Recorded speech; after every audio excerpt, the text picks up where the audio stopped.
ਕਾਬਲੋਕ YouTube channel ਦੇ book review segment ਵਿੱਚ ਤੁਹਾਡਾ ਸਵਾਗਤ ਹੈ ਜੀ। ਇਸ ਸੈਗਮੈਂਟ ਵਿੱਚ ਅਸੀਂ ਤੁਹਾਡੀ ਜਾਣ ਪਛਾਣ ਹਰ ਵਾਰ ਇੱਕ ਨਵੀਂ ਛਪੀ ਕਾਵਿ ਪੁਸਤਕ ਨਾਲ ਕਰਵਾਉਂਦੇ ਹਾਂ ਅਤੇ ਇਸ ਵਾਰ ਜਿਹੜੀ ਕਾਵਿ ਪੁਸਤਕ ਦੀ ਜਾਣ ਪਛਾਣ ਅਸੀਂ ਤੁਹਾਡੇ ਨਾਲ ਕਰਵਾ ਰਹੇ ਹਾਂ ਉਹ ਪੁਸਤਕ ਹੈ ਅੰਮ੍ਰਿਤਪਾਲ ਸਿੰਘ ਸ਼ੈਦਾ ਦੀ ਗਜ਼ਲਾਂ ਦੀ ਪੁਸਤਕ ਫਸਲ ਧੁੱਪਾਂ ਦੀ। ਇਸ ਪੁਸਤਕ ਨੂੰ ਉਹਨਾਂ ਨੇ ਗਜ਼ਲਾਵਲੀ ਦਾ ਨਾਮ ਦਿੱਤਾ ਕਿਉਂਕਿ ਇਹਦੇ ਵਿੱਚ ਸਾਰੀਆਂ ਗਜ਼ਲਾਂ ਨੇ ਅਤੇ ਇਹ ਕਿਤਾਬ ਜਿਹੜੀ ਹੈ ਉਹ ਜ਼ੋਹਰਾ ਪਬਲੀਕੇਸ਼ਨ ਪਟਿਆਲਾ ਨੇ ਛਾਪੀ ਹੈ ਅਤੇ ਇਸ ਕਿਤਾਬ ਦੇ ਪਹਿਲੇ ਸਫ਼ੇ ਉੱਤੇ ਅੰਮ੍ਰਿਤਪਾਲ ਸ਼ੈਦਾ ਉਹਨਾਂ ਨੇ ਲਿਖਿਆ ਹੈ ਕਿ ਇਸ ਕਥਨ ਵਿੱਚ ਕੋਈ ਅਤਕਥਨੀ ਨਹੀਂ, ਸਰਬ ਰੋਗਾਂ ਦੀ ਦਵਾ ਇੱਕ ਸ਼ਬਦ ਬੂੰਦ।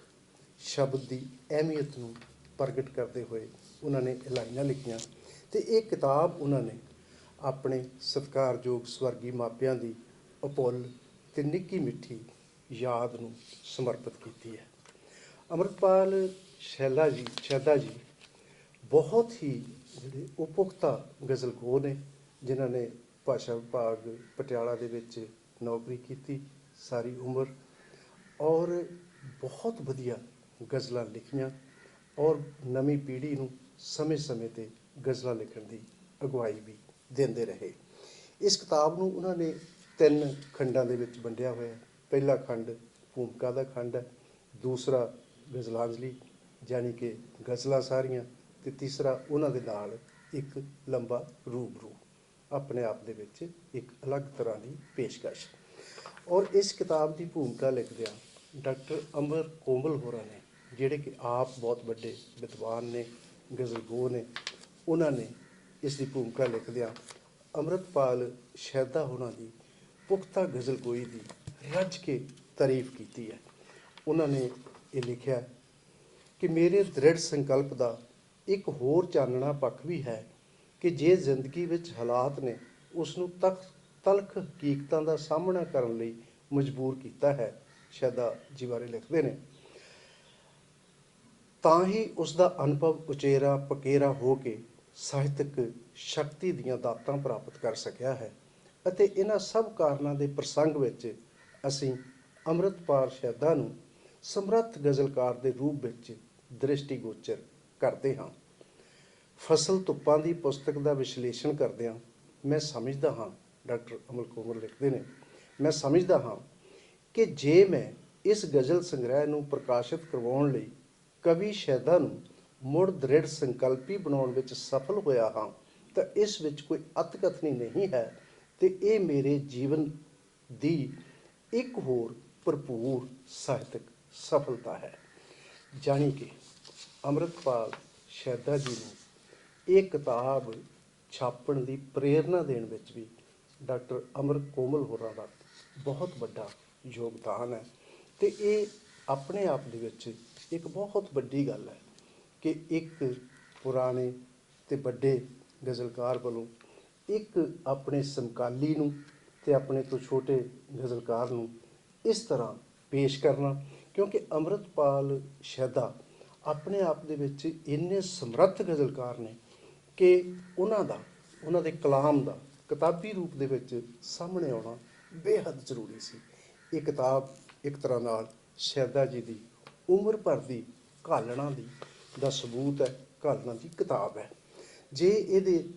ਮੈਂ ਪਹਿਲੀ ਗਜ਼ਲ ਦੇ ਕੁਝ ਸ਼ੇਅਰ ਤੁਹਾਡੇ ਨਾਲ ਸਾਂਝੇ ਕਰਾਂ ਤਾਂ ਤੁਹਾਨੂੰ ਪਤਾ ਲੱਗੇਗਾ ਕਿ ਉਹਨਾਂ ਦੀ ਆਪਣੇ ਆਪ ਦੇ ਵਿੱਚ ਜਿਹੜੀ ਉਹ ਕਿੰਨੀ ਜ਼ਿਆਦਾ ਉਹ ਗਜ਼ਲ ਦੇ ਉੱਤੇ ਪਕੜ ਹੈ। ਪਹਿਲਾ ਸ਼ੇਅਰ ਇਹ ਹੈ ਕਿ ਪਰ ਲਵਾਂ ਆਕਾਸ਼ ਕਲਾਬੇ 'ਚ ਮੈਂ ਅੰਬਰ ਸਾਰਾ, ਸਾਰੀ ਧਰਤੀ ਤੇ ਸਮੁੰਦਰ ਦਾ ਸਮੁੰਦਰ ਸਾਰਾ, ਨੇਜ਼ਿਆਂ 'ਤੇ ਜੋ ਸਜਾਉਂਦੇ ਨੇ ਸਿਰਾਂ ਨੂੰ ਵੇਖੀ, ਇਸੇ ਹਉਮੈ ਨੇ ਨਿਗਲ ਲੈਣਾ ਲਸ਼ਕਰ ਸਾਰੇ ਦਾ ਸਾਰਾ। ਔਰ ਇਸ ਕਿਤਾਬ ਨੂੰ ਜਦੋਂ ਅਸੀਂ ਫੋਲਦੇ ਹਾਂ ਤਾਂ ਸ਼ੈਦਾ ਹੋਰੀ ਆਪਣੀ ਜੋ ਉਹਨਾਂ ਦੀ ਕਵਿਤਾ ਬਾਰੇ ਜੋ ਸਮਝ ਹੈ, ਗਜ਼ਲ ਬਾਰੇ ਜੋ ਸਮਝ ਹੈ, ਜੋ ਉਹਨਾਂ ਦਾ ਆਪਣਾ ਕਾਵਿ ਚਿੰਤਨ ਹੈ,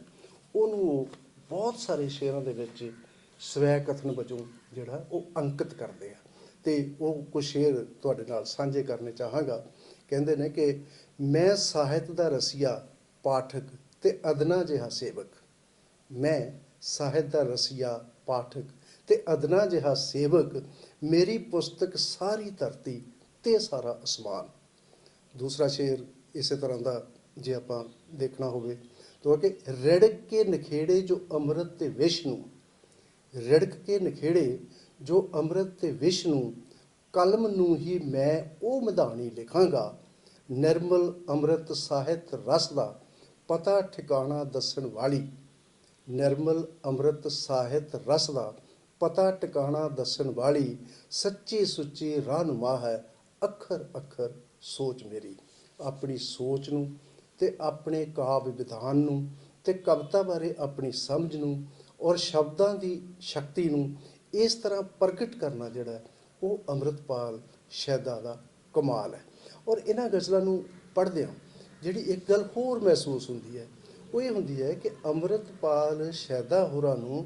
ਸ਼ਬਦਾਂ ਦੇ ਦੁਹਰਾਓ ਦੇ ਵਿੱਚੋਂ ਇੱਕ ਗੂੰਜ ਪੈਦਾ ਕਰਕੇ ਅਰਥ ਪੈਦਾ ਕਰਨ ਦੀ ਇੱਕ ਅਲੱਗ ਤਰ੍ਹਾਂ ਦੀ ਸਮਝ ਹੈ, ਇੱਕ ਅਲੱਗ ਤਰ੍ਹਾਂ ਦਾ ਉਹਨਾਂ ਦਾ ਜਿਹੜਾ ਇਹ ਸੁਭਾਅ ਆ, ਜਿਹੜਾ ਉਹਨਾਂ ਦੇ ਕਾਵਿ ਮੁਹਾਵਰੇ ਨੂੰ, ਉਹਨਾਂ ਦੀ ਗਜ਼ਲ ਗੋਈ ਨੂੰ ਇੱਕ ਅਲੱਗ ਤਰ੍ਹਾਂ ਦੀ ਟਿੰਜ ਦਿੰਦਾ, ਇੱਕ ਅਲੱਗ ਤਰ੍ਹਾਂ ਦਾ ਜਿਹੜਾ ਉਹ ਭਾਵ ਜਿਹੜੇ ਉਹ ਸਿਰਜਦਾ ਪ੍ਰਤੀਤ ਹੁੰਦਾ ਹੈ ਕਿ ਸ਼ਬਦ ਇੱਕ ਵਾਰੀ ਸ਼ਬਦ ਵਰਤ ਕੇ ਉਹਦੇ ਅਲੱਗ ਪ੍ਰਸੰਗ ਦੇ ਵਿੱਚ ਦੂਸਰੀ ਵਾਰੀ ਫਿਰ ਉਹ ਸ਼ਬਦ ਨੂੰ ਦੁਹਰਾਉਂਦੇ ਆ, ਦੁਹਰਾਉਂਦੇ ਹੋਏ ਜਿਹੜਾ ਹੈ ਉਹ ਉਹਦੇ ਵਿੱਚੋਂ ਇੱਕ ਅਲੱਗ ਤਰ੍ਹਾਂ ਦਾ ਅਨੁਪਰਾਸ ਵੀ ਪੈਦਾ ਕਰਦੇ ਆ ਔਰ ਉਹਦੇ ਅਰਥ ਵੀ ਹੋਰ ਡੰਗੇਰੇ ਤੇ ਹੋਰ ਜਿਹੜਾ ਹੈ ਉਹ ਗਹਿਰੇ ਹੋ ਜਾਂਦੇ ਆ। ਮਤਲਬ ਇਹ ਜਿਹੜੀ ਕਮਾਲ ਹੈ ਗਜ਼ਲ ਲਿਖਣ ਦੀ, ਇੱਕ ਤਾਂ ਹੈ ਕਿ ਬਹਿਰ ਵਜ਼ਨ ਦੇ ਹਿਸਾਬ ਨਾਲ ਗਜ਼ਲ ਨੂੰ ਲਿਖਣਾ, ਦੂਸਰਾ ਇਹ ਹੈ ਕਿ ਸ਼ਬਦਾਂ ਦੀਆਂ ਅਲੱਗ-ਅਲੱਗ ਪਰਤਾਂ ਨੂੰ ਉਹਨਾਂ ਦੀ ਜੜਤ ਰਾਹੀਂ ਉਜਾਗਰ ਕਰਨਾ। ਇਹ ਅੰਮ੍ਰਿਤਪਾਲ ਸ਼ੈਦਾ ਹੋਰਾਂ ਦਾ ਬਹੁਤ ਹੀ ਕਮਾਲ ਦਾ ਰੰਗ ਹੈ। ਜੇ ਅਸੀਂ ਸ਼ਬਦਾਂ ਦੇ ਦੁਹਰਾਓ ਦੀਆਂ ਗੱਲਾਂ ਕਰੀਏ ਤੇ ਇਹ ਤਾਂ ਹੈ ਕਿ ਤੂੰ ਮੇਰੇ ਸੰਘਰਸ਼ ਦੀ ਗਾਥਾ ਸੁਣੇ ਜੇ ਪਾਉਣ ਰਾਹੀਂ, ਤੂੰ ਮੇਰੇ ਸੰਘਰਸ਼ ਦੀ ਗਾਥਾ ਸੁਣੇ ਜੇ ਪਾਉਣ ਰਾਹੀਂ ਹੀ ਮੈਂ ਮਾਣਾਂਗਾ ਤੇਰੇ ਹੁੰਗਾਰਿਆਂ ਨੂੰ। ਪਾਉਣ ਰਾਹੀਂ ਨੂੰ ਪਹਿਲੇ ਮਿਸਰੇ 'ਚ ਵਰਤਣਾ, ਫਿਰ ਪਾਉਣ ਰਾਹੀਂ ਨੂੰ ਦੂਸਰੇ ਮਿਸਰੇ ਵਿੱਚ ਵਰਤਣਾ। ਇਸੇ ਤਰ੍ਹਾਂ ਜਿਹੜਾ ਉਹ ਇੱਕ ਹੋਰ ਸ਼ੇਰ ਹੈ ਕਿ ਸਾਧੂ ਜੋਗੀ ਸੂਫੀ ਔਗੜ ਰਿਸ਼ੀ ਮੁਨੀ ਤੇ ਸੰਨਿਆਸੀ, ਬ੍ਰਹਮਾ ਵਿਸ਼ਨੂੰ ਸ਼ੰਕਰ ਚੰਤਰਸ਼ੀ। ਮਤਲਬ ਬ੍ਰਹਮਾ ਵਿਸ਼ਨੂੰ ਸ਼ੰਕਰ ਚਿੰਤਨਸ਼ੀਲ। ਮਤਲਬ ਇੱਕੋ ਸ਼ਬਦ ਨੂੰ ਜਾਂ ਇੱਕੋ ਸੰਕਲਪ ਨੂੰ, ਇੱਕੋ ਭਾਵਬੋਧ ਨੂੰ ਦੂਸਰੀ ਵਾਰੀ ਦੁਹਰਾ ਕੇ ਉਹਦੇ ਉੱਤੇ ਹੋਰ ਜ਼ਿਆਦਾ ਉਹਨੂੰ ਗਹਿਰਾਈ ਦੇ ਦੇਣੀ ਔਰ ਹੋਰ ਅੱਗੇ। ਔਰ ਇਸੇ ਤਰ੍ਹਾਂ ਇੱਕ ਸ਼ਬਦ ਹੈ ਕਿ ਮਹਿਕ ਦੀ ਚਾਨਣੀ ਬੀਜੀ ਤੇ ਵੱਢੀ ਫਸਲ ਧੁੱਪਾਂ ਦੀ, ਜਿਹੜਾ ਇਹਦਾ ਟਾਈਟਲ ਵੀ ਹੈ ਫਸਲ ਧੁੱਪਾਂ ਦੀ ਦੇ ਸਿਰਲੇਖ ਦੀ ਹੀ ਇਹ ਕਿਤਾਬ ਹੈ ਕਿ ਮਹਿਕ ਦੀ ਚਾਨਣੀ ਬੀਜੀ ਤੇ ਵੱਢੀ ਫਸਲ ਧੁੱਪਾਂ ਦੀ, ਘਰੀ ਪਰਤੇ ਅਸੀਂ ਜਿਨ੍ਹਾਂ ਤੇ ਲੱਦੀ ਫਸਲ ਧੁੱਪਾਂ ਦੀ ਆਪਣੇ ਆਪ 'ਚ ਇਹ ਮਤਲਬ ਇਹ ਜਦੋਂ ਇੱਕ ਤਾਂ ਇਹ ਸ਼ਬਦਾਂ ਦਾ ਦੁਹਰਾਓ ਆ, ਦੂਸਰਾ ਜਿਹੜਾ ਹੈ ਉਹ ਗਜ਼ਲ ਦੇ ਵਿੱਚ ਇਹਨਾਂ ਦੀ ਇੱਕ ਹੋਰ ਖਾਸੀਅਤ ਇਹ ਹੈ ਕਿ ਪੂਰੀ ਦੀ ਪੂਰੀ ਜ਼ਮੀਨ ਜਿਹੜੀ ਹੈ ਉਹਨੂੰ ਲੈਣਾ। ਕਿ ਬਹੁਤ ਸਾਰੀਆਂ ਗਜ਼ਲਾਂ ਜਿਹੜੀਆਂ ਉਹ ਸਿਰਫ ਕਾਫੀਏ ਰਦੀਫ ਤੱਕ ਦੀਆਂ ਗਜ਼ਲਾਂ ਨਹੀਂ ਹੈਗੀਆਂ, ਉਹਨੂੰ ਜਿਹੜਾ ਇੱਕ ਪੂਰੀ ਜ਼ਮੀਨ ਜਿਹੜੀ ਹੈ ਉਹਨੂੰ ਉਹ ਲੈ ਲੈਂਦੇ ਆ ਅਤੇ ਉਸ ਜ਼ਮੀਨ ਨੂੰ ਵਾਰ-ਵਾਰ ਜਿਹੜਾ ਉਹ ਹਰ ਸ਼ੇਰ ਦੇ ਵਿੱਚ ਪੂਰੀ ਜ਼ਮੀਨ ਨੂੰ ਦੁਹਰਾਉਂਦੇ ਆ। ਇਸ ਤਰ੍ਹਾਂ ਵਿਲੱਖਣ ਜ਼ਮੀਨ ਦੇ ਉੱਤੇ ਗਜ਼ਲ ਲਿਖਣੀ ਜਿਹੜੀ ਹੈ ਉਹ ਪੰਜਾਬੀ ਦੇ ਵਿੱਚ ਬਹੁਤ ਘੱਟ ਲੋਕਾਂ ਨੂੰ ਇਹਦਾ ਅਬੂਰ ਹਾਸਲ ਹੈ ਅਤੇ ਅੰਮ੍ਰਿਤਪਾਲ ਸ਼ੈਦਾ ਹੋਰੀ ਇਹਦੇ ਉੱਤੇ ਆਪਣੀ ਪੂਰੀ ਪਕਿਆਈ ਰੱਖਦੇ ਆ ਅਤੇ ਗਜ਼ਲ ਦੀ ਜ਼ਮੀਨ ਚੁਣਨ ਦੇ ਵਿੱਚ ਵੀ ਉਹਨਾਂ ਨੂੰ ਮਤਲਬ ਇਸ ਤਰ੍ਹਾਂ ਦਾ ਕਿ ਬਹੁਤ ਸਾਰੀਆਂ ਇਸ ਤਰ੍ਹਾਂ ਦੀਆਂ ਜ਼ਮੀਨਾਂ ਨੇ ਜਿਹੜੀਆਂ ਉਹਨਾਂ ਨੇ ਵੱਖ-ਵੱਖ ਗਜ਼ਲਾਂ ਦੇ ਵਿੱਚ ਵਰਤੀਆਂ, ਜਿਨ੍ਹਾਂ ਵਿੱਚੋਂ ਮੈਂ 3-4 ਜਿਹੜੀਆਂ ਉਹ ਇੱਥੇ ਕੋਟ ਕਰਨੀਆਂ ਚਾਹੂੰਗਾ, ਸੁਣਾਉਣੀਆਂ ਚਾਹੂੰਗਾ। ਕਹਿੰਦੇ ਰਾਮ ਹੀ ਆ ਕੇ ਕਰੇ ਹੁਣ ਇਸ ਅਹਲਿਆ ਦਾ ਉਦਾਰ, ਕੀ ਭਲਾ ਚਾਰਾ ਕਰੇ ਸ਼ੈਦਾ ਸਰਾਪੀ ਪਾਉਣ ਦਾ। ਇਹ ਪੂਰੀ ਜ਼ਮੀਨ ਸਰਾਪੀ ਪਾਉਣ ਦਾ ਇਹਦੇ ਵਿੱਚ ਦੁਹਰਾਈ ਹੈ। ਦੂਜੀ ਜ਼ਮੀਨ ਕੀ ਹੈ ਕਿ ਰਾਤ ਡੂੰਘੀ ਦਰਦ ਜੁਗਨੂ ਸ਼ਬਦ ਕਾਗਜ਼ ਤੇ ਕਲਮ, ਸਾਰਾ ਆਲਮ ਅਥਰੂ ਸ਼ਬਦ ਕਾਗਜ਼ ਤੇ ਕਲਮ। ਪੂਰੀ ਜ਼ਮੀਨ ਜਿਹੜੀ ਉਹ ਨਿਭਦੀ ਹੈ ਗਜ਼ਲ ਦੇ ਵਿੱਚ। ਫਿਰ ਅੱਗੇ ਇੱਕ ਹੋਰ ਹੈ ਕਿ ਆਸਾਂ ਨੂੰ ਜਾਗ ਲਾਉਂਦੇ ਨੇ ਜੁਗਨੂ ਅਤੀਤ ਦੇ, ਭੁੱਲਿਆਂ ਨੂੰ ਰਾਹ ਪਾਉਂਦੇ ਨੇ ਜੁਗਨੂ ਅਤੀਤ ਦੇ। ਪੂਰੀ ਜ਼ਮੀਨ ਜੁਗਨੂ ਅਤੀਤ ਦੇ। ਚਿੰਤਨ ਦਾ ਵਗਦਾ ਦਰਿਆ ਹੈ ਅੱਖਰ ਸੋਚ ਮੇਰੀ, ਜਨਮਾਂ ਦਾ ਵਿਰਸਾ ਹੈ ਅੱਖਰ ਸੋਚ ਮੇਰੀ। ਇਹ ਅੱਖਰ ਸੋਚ ਮੇਰੀ ਨਾਲੇ ਤਾਂ ਆਪਣੀ ਸੋਚ ਨੂੰ ਪਰਿਭਾਸ਼ਿਤ ਕਰ ਰਹੇ ਤੇ ਨਾਲੇ ਜਿਹੜਾ ਹੈ ਉਹ ਅੱਖਰ ਅੱਖਰ ਸੋਚ ਮੇਰੀ ਦੀ ਜ਼ਮੀਨ ਨੂੰ ਪੂਰੀ ਗਜ਼ਲ ਦੇ ਵਿੱਚ ਨਿਭਾ ਰਹੇ ਆ। ਇਸ ਤਰ੍ਹਾਂ ਮੈਂ ਇਹ ਸਮਝਦਾ ਕਿ ਇਹ ਗਜ਼ਲ ਦੇ ਵਿਦਿਆਰਥੀਆਂ ਨੂੰ ਤੇ ਗਜ਼ਲ ਲਿਖਣ ਵਾਲੇ ਲੇਖਕਾਂ ਨੂੰ ਇਹ ਕਿਤਾਬ ਹਰ ਹਾਲਤ ਵਿੱਚ ਪੜ੍ਹਨੀ ਚਾਹੀਦੀ ਹੈ, ਕਿਉਂਕਿ ਇਹ ਤੁਹਾਨੂੰ ਜਿਹੜਾ ਨਾ ਸਿਰਫ ਬਹੁਤ ਹੀ ਗਹਿਰੀ ਗੰਭੀਰ ਸੋਚ ਨਾਲ ਜਿਹੜਾ ਹੈ ਉਹ ਵਾਬਸਤਾ ਕਰਦੀ ਹੈ, ਔਰ ਇਸ ਦੇ ਨਾਲ ਨਾਲ ਅੱਛੀ ਗਜ਼ਲਕਾਰੀ ਦੇ ਦਰਸ਼ਨ ਵੀ ਕਰਾਉਂਦੀ ਹੈ। ਬਹੁਤ ਬਹੁਤ ਧੰਨਵਾਦ। ਅਗਲੀ ਵਾਰ ਇੱਕ ਨਵੀਂ ਕਿਤਾਬ ਨਾਲ ਫਿਰ ਮਿਲਾਂਗੇ।